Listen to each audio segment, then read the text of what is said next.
East Africa, the Serengeti Plains. It's going to be a scorcher. Dawn, and the wildebeest are again on the move. So constant is their need for fresh water and new grass. This is the last great migration on Earth, a scene that has looked exactly like this for 1,000,000 years. Seeing this, you're looking directly into the deep past, witnessing nature just as it was meant to be.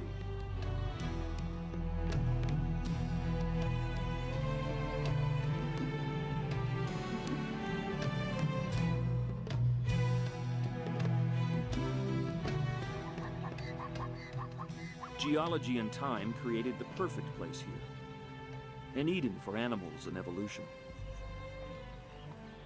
Here, nature worked out its system of checks and balances, a constitution that ensured diversity and robust good health. And sometimes, restful ease for everyone who's earned it.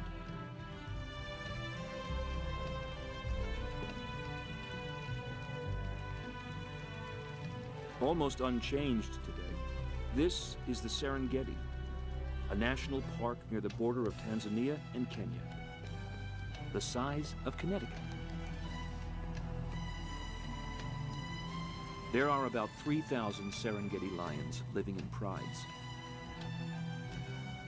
At the heart of each is a core of females who raise the cubs.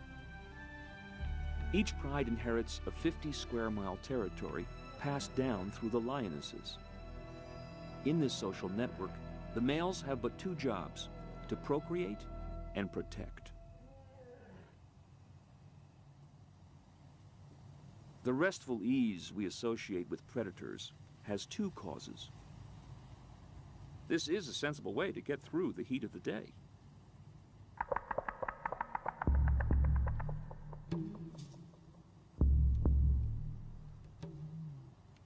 Hunting is for the cool of the evening. Daylight is the time for walking the boundaries of the pride's territory, marking its margins and daring rogue outsiders to enter. This is what it means to be territorial. Each pride stays home and waits for the great wildebeest herd to come in range. This is their country. Out of the mists of the past, a prehistoric relic with an uncertain future. Still, the lion gives them a wide berth.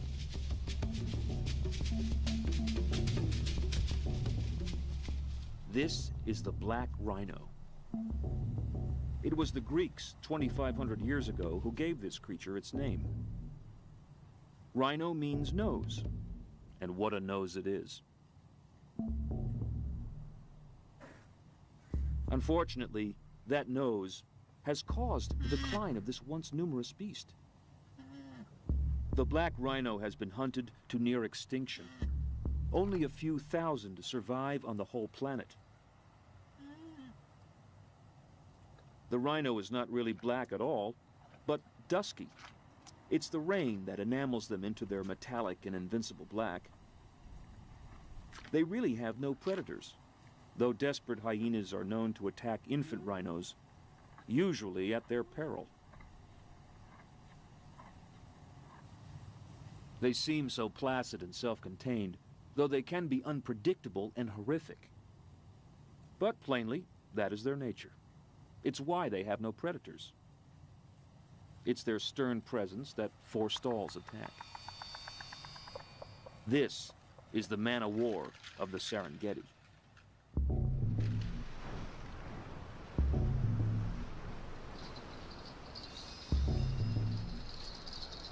Lake Magadi. This is what the dry season looks like. Life is hard, and only the hardy resident creatures remain. The pantry is nearly bare.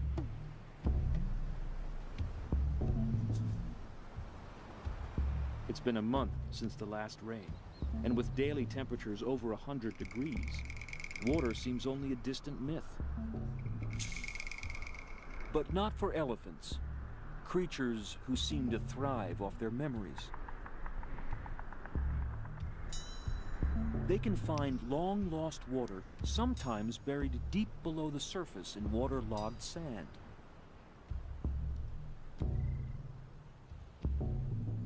Part of their success has to do with their being able to smell water with their great sensitive trunks. But it has to be said that their memories help them sniff in all the right places. The elephant's trunk is one of the great creations of nature. Some 40,000 muscles help it to do the heavy work, as well as allow it to pick up an egg without mishap. But its greatest feat of sensitivity may be in simply locating water.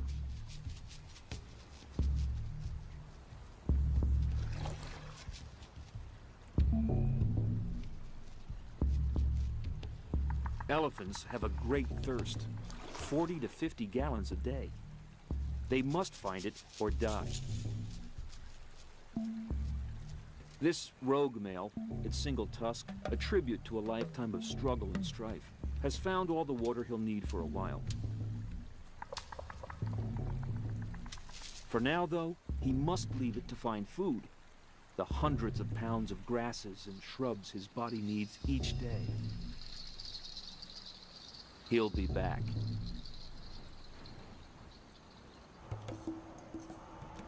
It's a parched world. But they've been through all this before, ever since the dawn of time. It's always a matter of pressing on.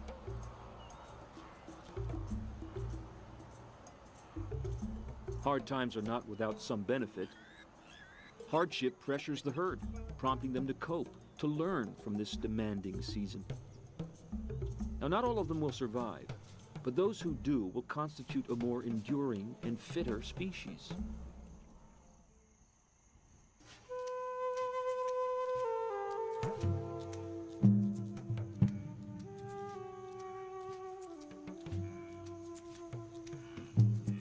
The Masai Mara, Kenya.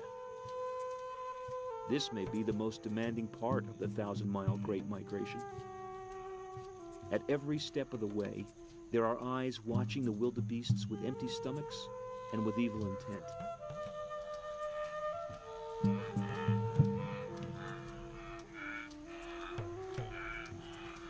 In a very real way, the herd itself is like one vast, fluid creature. These are animals made to prosper in a habitat without confinement, where the natural ebb and flow of migrating life provides all they will ever need.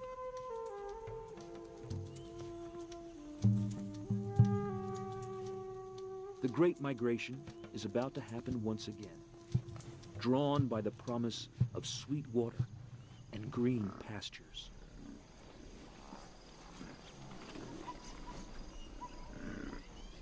Zebra live in small family herds, one stallion and several females and their offspring.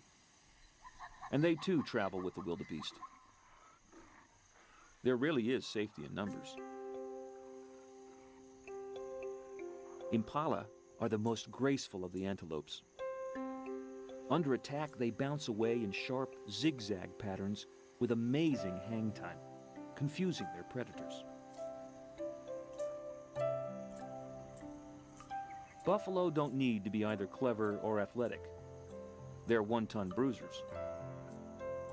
Lions need their protein, but it can be a costly meal.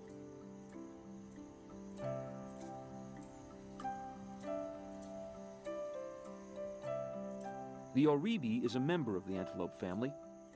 It's the animated eyes that gave these timid creatures their name. Again, the ancient Greeks said it best. Antel, bright, and optos, eyes. Antelopes, bright eyes.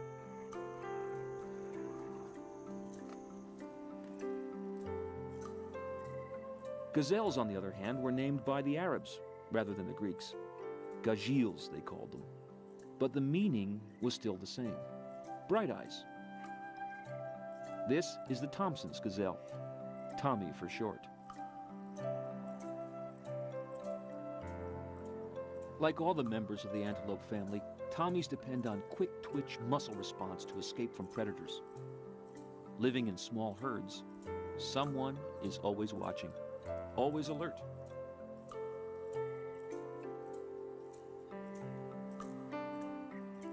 Grant's gazelle is a bit larger than the Tommy. Its distinctive white tail pattern is confusing to pursuers. They can't pick out individuals.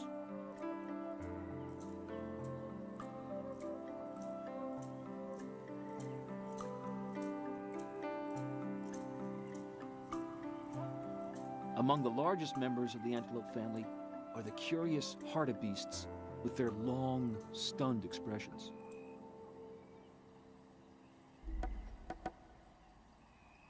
The massive eland, the biggest antelope with its 3-foot horns. Despite its size, when startled, it can jump over 6 feet in the air.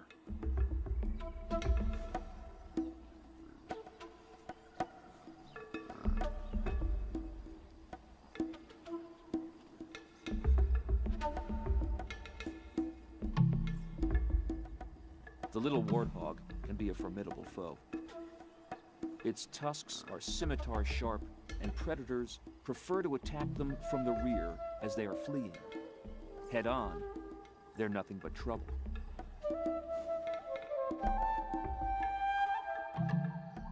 A Tommy up a tree, brought here by the leopard that caught and killed it.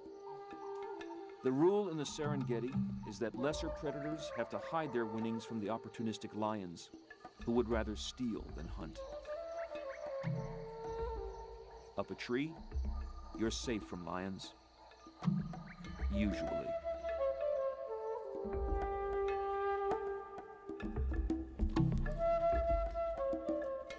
Evolution has driven the giraffe to great lengths to allow it to browse the top of the acacia trees. Altitude is its environmental niche, a place where others can't graze. But it's not only height that giraffes have been blessed with, but prehensile lips and a tongue suited to grazing just the choicest green bits. And it's not just better access to food that height gives the giraffe, it's power too. Those long legs pack a nasty wallop. A mortifying blow to any big cat that might want to take a shot at all that giraffe protein.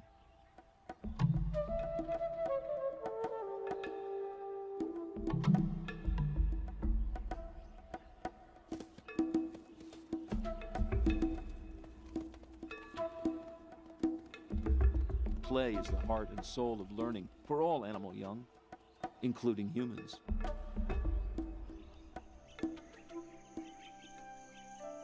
Seeing a mother and calf reminds us that the Serengeti is about nurturing, not just about predation and blood. Most animals here are vegetarians.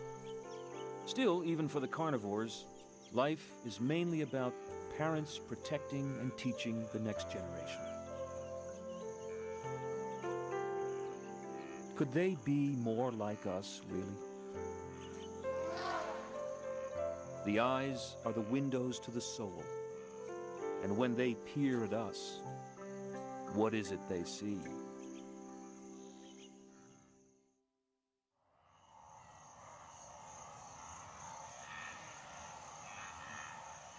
It's a tribute to conservation in Africa that we can still witness this spectacle. 2 million wildebeest moving as one.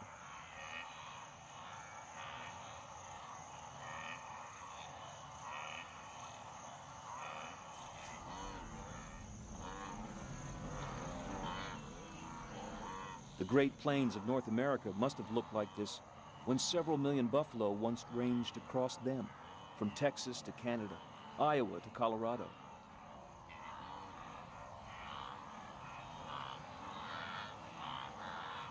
Those great herds, just like this, were a movable feast, plowing up and invigorating the earth with their hooves, fertilizing as they moved along, stirring up flights of insects for the birds.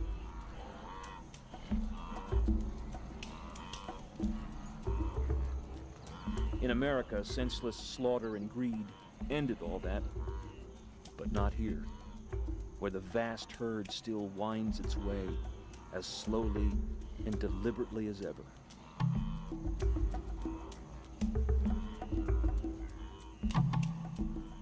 This is the Super Bowl of animal travel, the last great migration.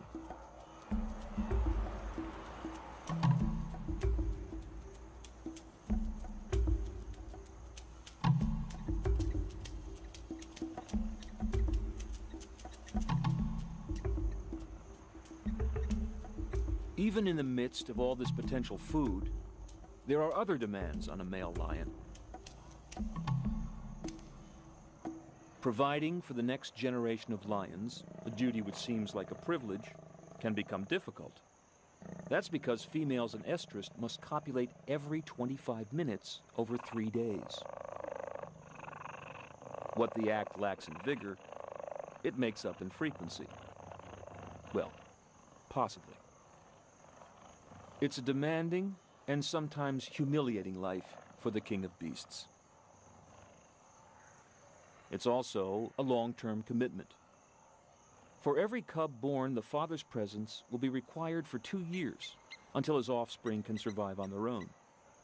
Even so, 80% of cubs don't make it through their first year.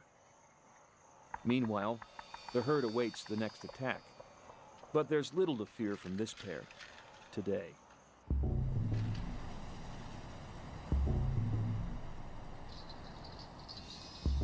For now, however, the Serengeti's becoming an empty landscape. You can almost taste the desperation.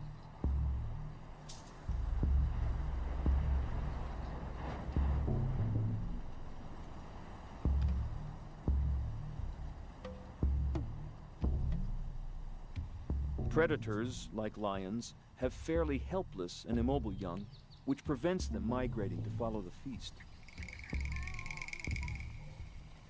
The survival odds are so slim for any of these cubs. Every day is a test of wills. Who will eat and who will not? Starvation, a lack of meat, is the foremost killer of the young. So that what appears romantically as an Eden before the fall is no peaceable kingdom at all. Which is why lions live communally. Living in groups and raising all the young together is an efficient way of ensuring the future. It also allows cooperative hunting, driving the herd into the waiting jaws of other pride females.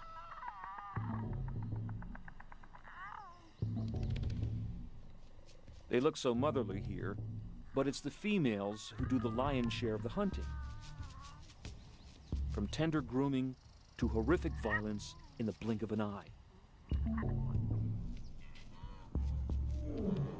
The wildebeest have not had a deep drink for days. Even now, the edges of the herd are being dogged by predators. The young and the old and the weak are especially vulnerable at this stage.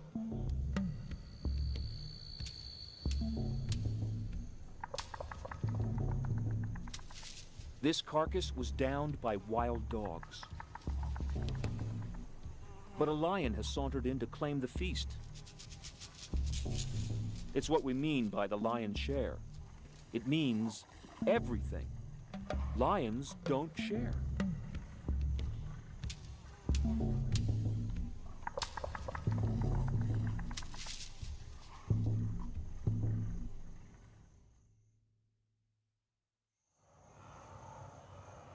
It all looks so gritty and doomed. They must get to water. But as a species, the wildebeest have been through this countless times. The point is to keep moving, to keep living. There is a goal in sight. And this is it, the life-giving ribbon of the Mara River.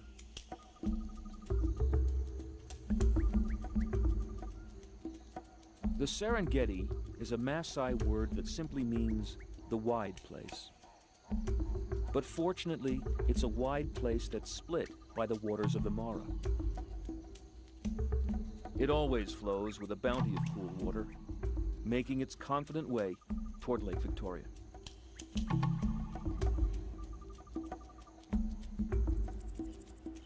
These waters are a vast magnet. Sooner or later, everyone shows up. Zebra is a Swahili word that means striped donkey. The river is also the haunt of one massive creature that appears almost comical.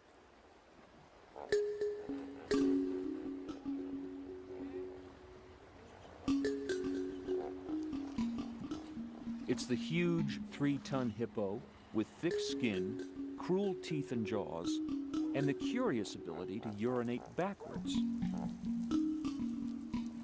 Retro-urination, it's called, and it may be related to some evolutionary necessity for spreading its scent only behind it. They're not the most flexible of creatures. They have ears that can close when they submerge. They even copulate and give birth underwater. They can stay under for 6 minutes. According to African folklore, when God created all the animals, he asked the hippos where they'd like to live. "In the cool rivers," said the hippos. "But you'll eat all the fish," God replied. Then we promised to eat no fish. And they've kept their word. They're vegetarians. Hippos mostly spend their days submerged to avoid sunburn. But in the evening and at night, they come ashore to feed on hundreds of pounds of grasses. They're exclusively herbivores, though they are dangerous to man. More people are killed by hippos each year than by lions or crocs. The tragedy usually happens in the evening when people run into them in the tall riverside grasses. Lions rarely attack hippos, though they have been known to make off with a very young one. But lions have to be desperately hungry to attempt this meal. It can be costly. In the end, it's the consistent flow of the Mara River that makes hippo life possible. Not just because of its depths, but because it fosters lush grasses along its length. If this river ever failed, so would the hippos.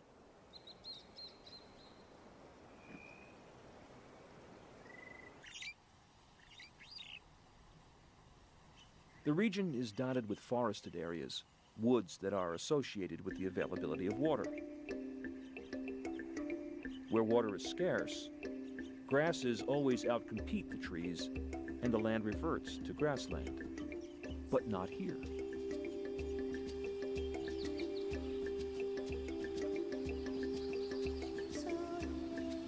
Water also creates vast wallows for the water buffalo. With water and plentiful grass, a buffalo can graze unconcerned. It fears nothing.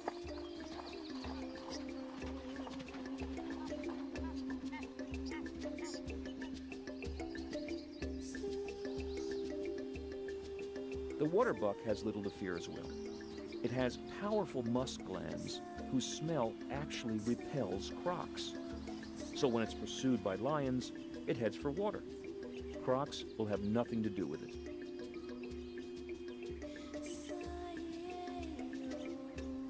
The forests were designed with monkeys in mind. Baboons live in troops to raise and teach their young, to cooperate in finding food, and to defend themselves. With their sharp teeth, they've been known to take infant leopards or cheetahs. Seeing these savanna monkeys, it's hard not to imagine our ancestors developing from the wide range of monkey life here.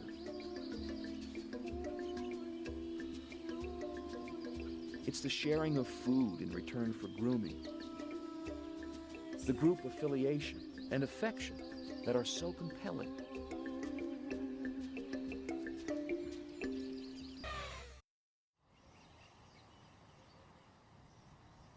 It's the water seeps that are so attractive. They promise refreshing drinks and perpetually green shoots. They also promise predators. For where there is water, there is meat. Trouble is, we too often concentrate on the stellar creatures, the lions and elephants, and neglect the lesser ones. The saddle-billed stork, the white pelican, the ibis, whose curved bill the Egyptians considered God's pen. A guinea fowl is not much of a meal. Still, it is known for uttering a harsh warning cry when a hungry cat is about. The Kori bustard will often stroll with the great beasts, scarfing up insects disturbed in their wake. It's a similar strategy to that used by the crowned crane.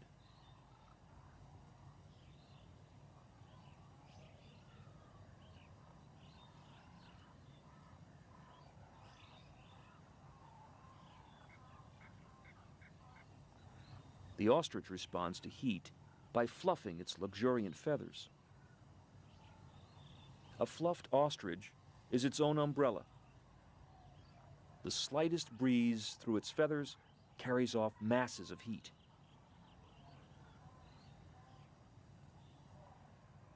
Circling vultures are a signal throughout the Serengeti. It means a meal is just below. In this case, it's a pack of jackals on a wildebeest. They're constantly on guard for approaching scavengers.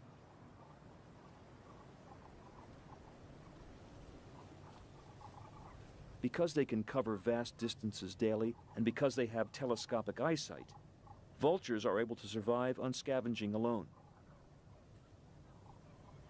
They never need to hunt, and manage to live off table scraps.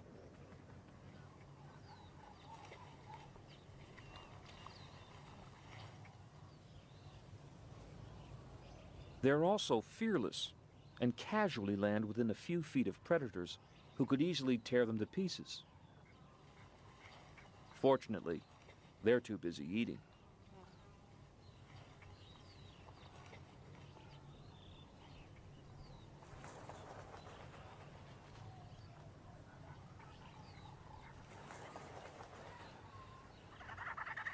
As more and more vultures gather, the carcass is reduced to the point where there are only a few jackal bites left. This is what the surgical implement of the vulture's ripping beak was designed for.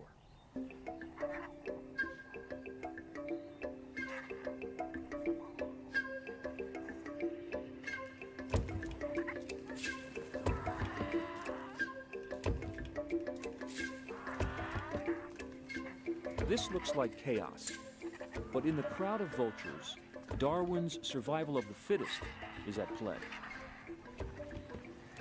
Those without the stamina or the bravado to get a bite or two don't deserve to survive and reproduce. It's evolution at its most sensible.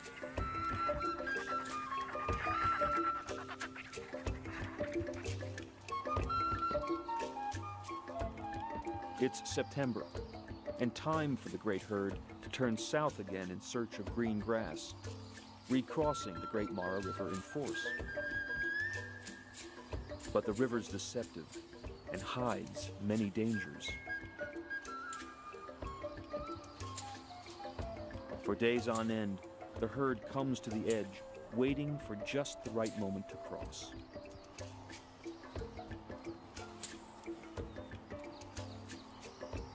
Plainly, the time is not right. There are too many jaws waiting. In fact, it's not so much a crossing as a sacrifice. Here, the great herd will do for the massive crocs what it has always done for the lions of the Serengeti.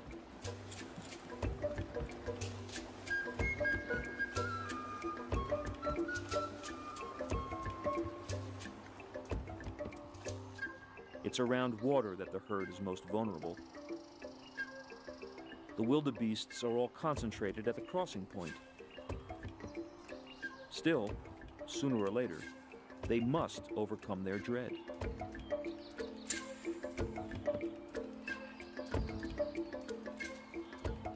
For now, the herd seems settled on another tack. They'll cross much farther downstream at a point they feel more comfortable with.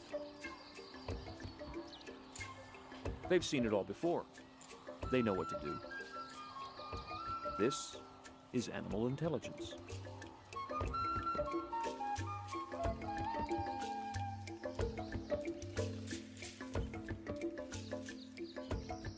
Anyway, if it gets too hot, there's many an obliging tree.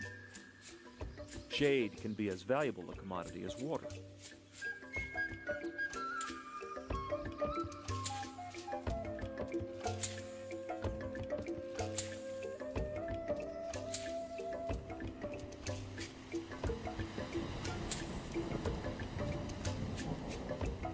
The blessing of water will transform the land and hasten the herds on their way. It's a reminder of the green shoots that await them in the south.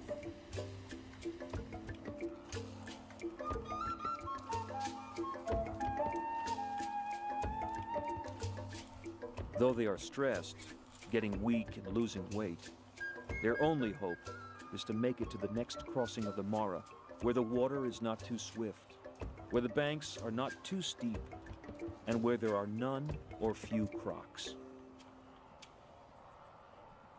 Still, at that crossing, wherever it is, they'll have to go. Caution will have to be sacrificed. Some individuals will be lost, but the herd will survive. This is no walk in the park. It's serious.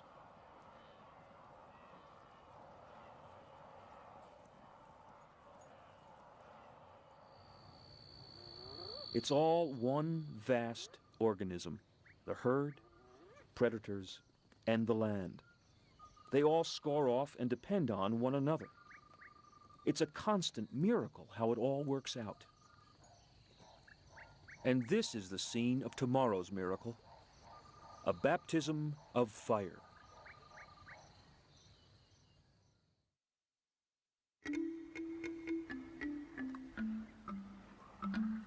In the cool of the morning, while you can still see the lion's breath, a zebra feast is underway. This hunt took place at night, and the carcass is halfway gone by sunup. The lions were waiting by the Mara for the wildebeests and came up trumps with a zebra who unluckily arrived well before the great herd.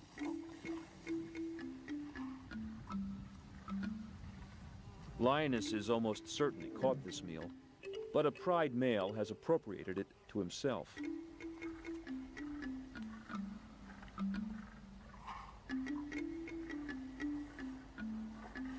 Luckily, there's more here than he can stomach, or he'd chase away all the females. There's plenty to share with the mothers and groomers of his cubs.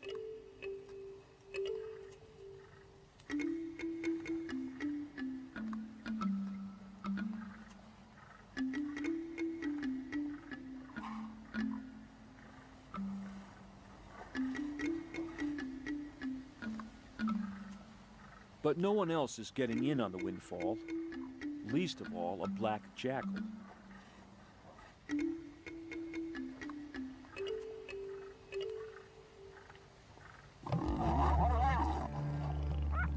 The big cats are exclusively meat-eaters, and meat takes longer to digest and makes them feel slow, leaden, and tired. From the point of view of the herd, however, it's fortunate. A full lion will not be inclined to hunt for days.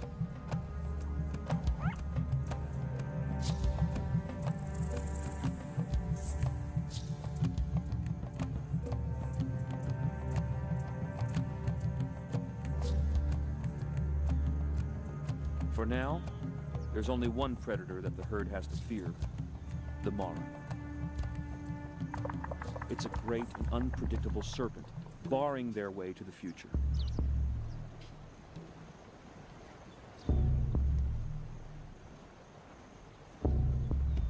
Today's watery passage is something to contemplate and consider very carefully.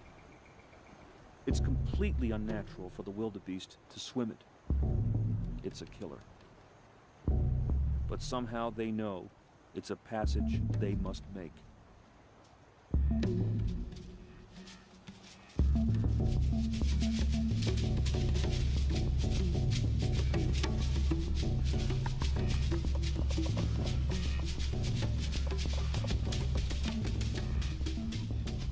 An hour after dawn, the first few pathfinders come to the river's edge to review the situation.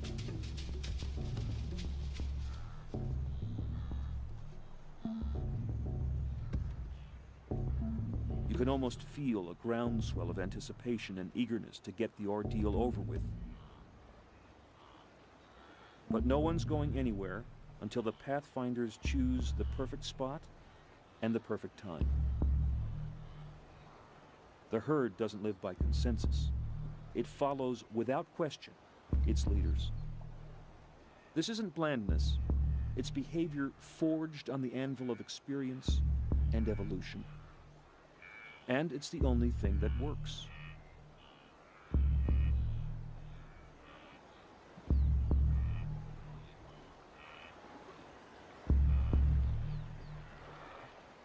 Finally, at 8:30 sharp, a pathfinder takes the plunge. There's no telling what currents or crocs await his bold move.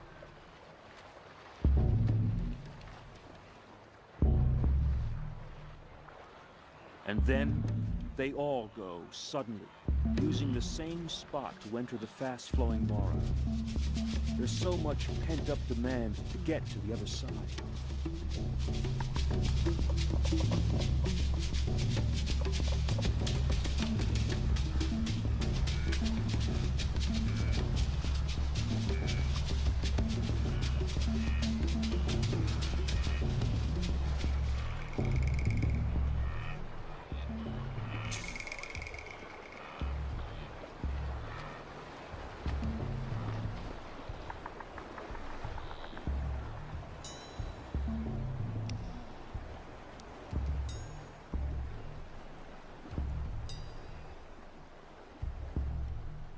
It's almost comically single file, as if discipline were the first thing on their minds.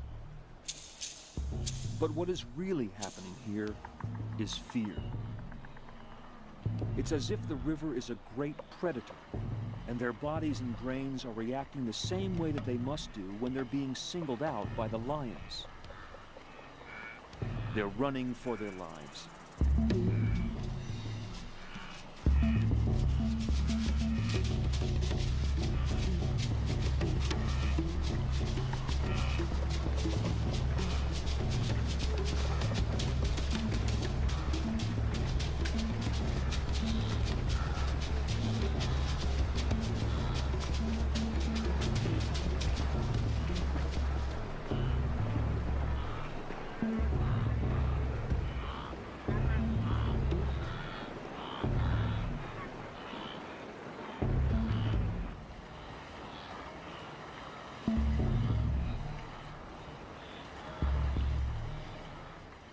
The herd is in the grip of their own adrenaline.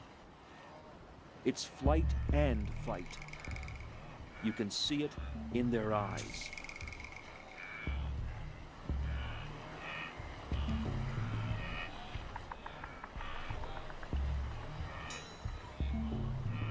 Much more of this and their hearts would explode. Still, like all trials that are tough, even for humans, this one too has its benefits. Wildebeest were created for this crossing.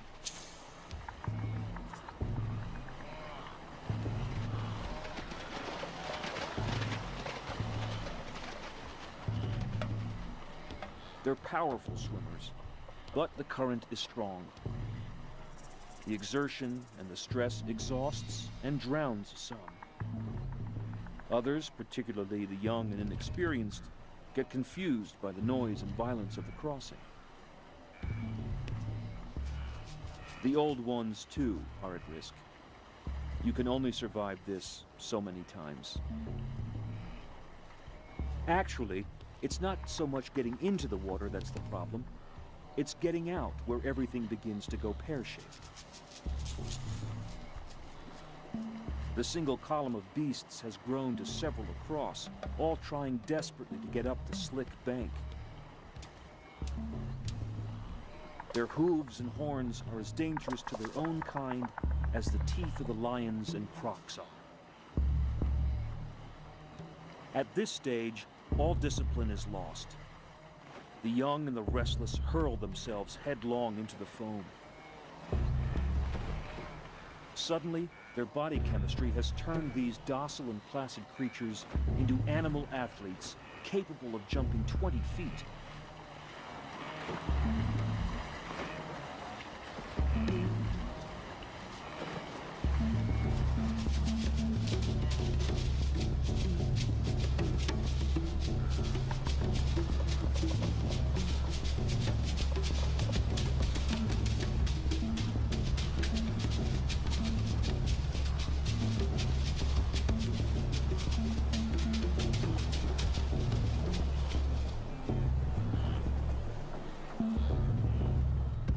On the other side, all is chaos.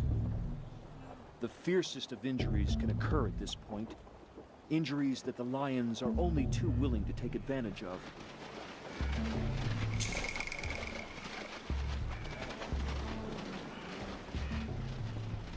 The irony is that wildebeest kill and injure more of their own kind on the far banks of the Mara than are ever dreamt of by the crocs and lions.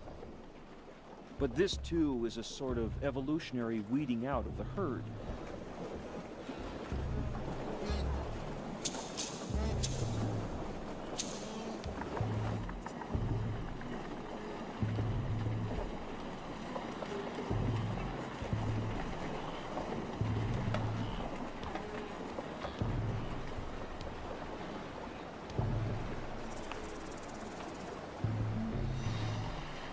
It's every creature for himself, never mind the herd, as they fight the downstream pull of the water and the deadly kicks of their relatives and siblings.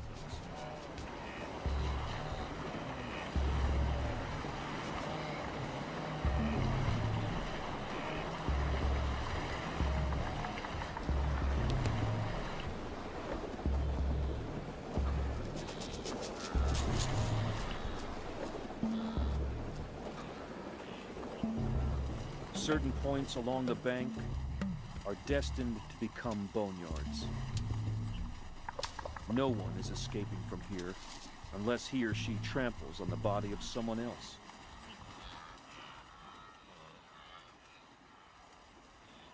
It's pathetic, but this is the way it's meant to be.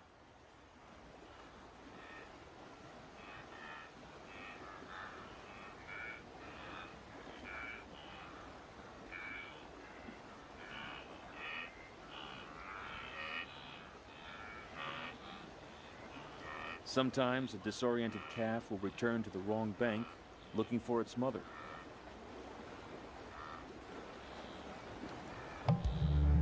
But to attempt the crossing twice is a death sentence.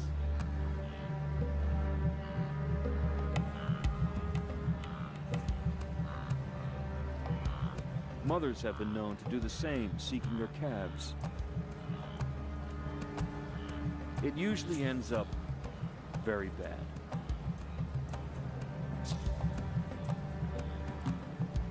For the crocs, it's all an embarrassment of riches. They'll eat very well for some time.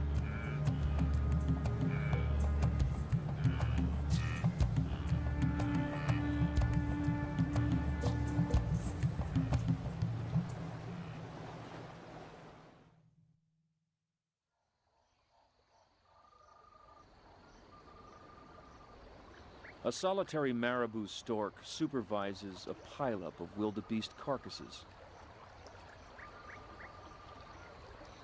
This eddy in the river will be a fine source of protein for a great many creatures for days to come. Crocs from far downriver have followed the scent of death in the stream flow. Now is their time of plenty.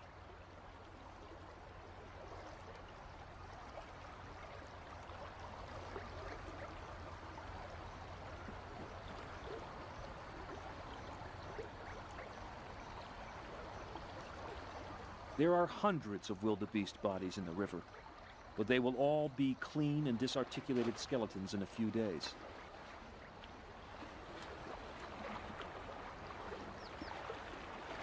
Sometimes we find vast collections of dinosaur bones in similar conglomerations like this, and we wonder how they came to be. This is how. Come to the banks of the Mara, and you can see a recreation of life in the deep past. This is the way of life, not death. To everything, there is a season.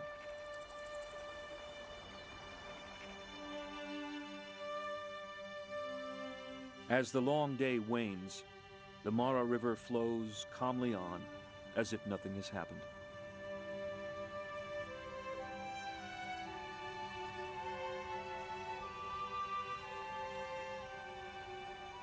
The river crossing, like the Great Migration itself, is merely a natural process, one that creates even as it kills. It is, in fact, the engine of everyone's survival.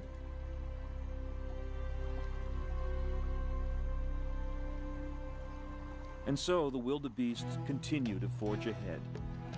They always have, and they always will, whatever the consequences to individuals.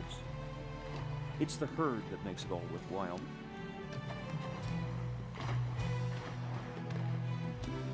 If some of them don't make it, then this too is nature. This too is the Serengeti. Amidst its demands, its brutality, even its neglect, there is a clear central drive here. A drive to make it all work out somehow.